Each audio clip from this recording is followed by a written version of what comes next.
Assalamualaikum warahmatullahi wabarakatuh. Perkenalkan, nama saya Melani dengan NIM 220422556. Pada video kali ini, saya akan membahas materi pertemuan 1 pada mata kuliah Sistem Informasi Manajemen. Video ini guna untuk memenuhi salah satu tugas Sistem Informasi Manajemen. Baiklah, langsung saja kita masuk kepada topik, yaitu mengenai pertama konsep sistem, yang kedua tentang konsep data, yang ketiga konsep informasi, dan yang keempat konsep sistem informasi manajemen. Baiklah, langsung saja pada yang pertama, yaitu konsep sistem. Konsep dasar sistem adalah suatu kumpulan atau kelompok dari elemen atau komponen yang saling berhubungan atau saling berinteraksi dan saling bergantung satu sama lain untuk mencapai tujuan tertentu. Karakteristik sistem: A. Komponen-komponen sistem atau subsistem yang dapat berupa satu bentuk subsistem. Setiap subsistem memiliki sifat dari sistem yang menjalankan suatu fungsi tertentu dan mempengaruhi proses sistem secara keseluruhan. B. Batas sistem, yang merupakan daerah yang membatasi antara sistem dengan sistem yang lain atau sistem dengan lingkungan luarnya. Batasan sistem ini memungkinkan suatu sistem dipandang sebagai satu kesatuan yang tidak dapat dipisahkan. C. Lingkungan luar, yang berupa apapun yang ada di luar ruang lingkup atau batasan sistem yang mempengaruhi operasi sistem tersebut, atau batasan sistem yang mempengaruhi operasi sistem. Lingkungan luar sistem ini dapat bersifat menguntungkan dan dapat juga terlibat merugikan sistem tersebut. Selanjutnya yaitu D. Penghubung, yang merupakan media yang menghubungkan sistem dengan subsistem yang lainnya. Sistem informasi terdiri dari elemen seperti perangkat keras, komputer atau hardware, perangkat lunak atau software, database, prosedur, dan petugas pengoperasian.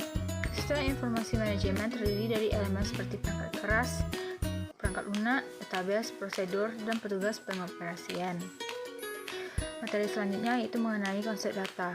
Konsep data dalam sistem informasi manajemen merupakan bagian dari sistem informasi yang digunakan untuk mendukung fungsi operasi dan manajerial dalam sebuah organisasi. Data berupa angka, fakta, gambar, tabel, grafik, kata, simbol, huruf, dan ekspresi lainnya yang dapat dikelompokkan menurut jenis, sifat, dan sumber. Jenis data umum adalah data hitung dan data ukur.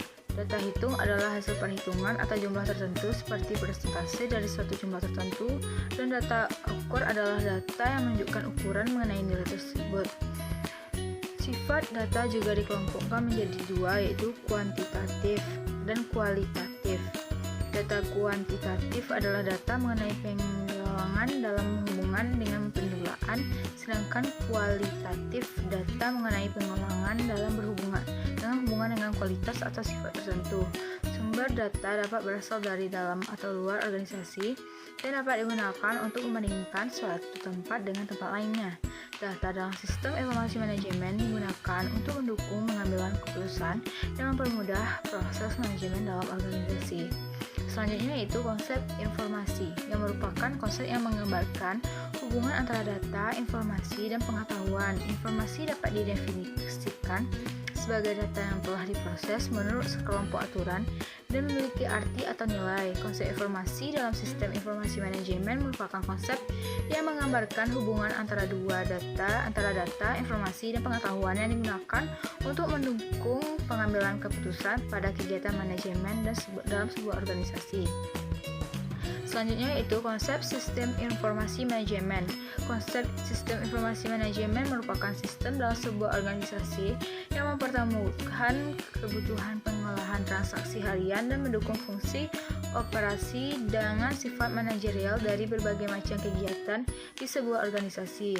Sistem informasi manajemen merupakan kegiatan yang akan dilakukan oleh sekelompok unsur dari sebuah organisasi yang memiliki kaitan untuk memecahkan sebuah permasalahan dengan memanfaatkan sumber daya manajemen, sehingga tercapainya pemberian informasi yang mendukung pengambilan keputusan.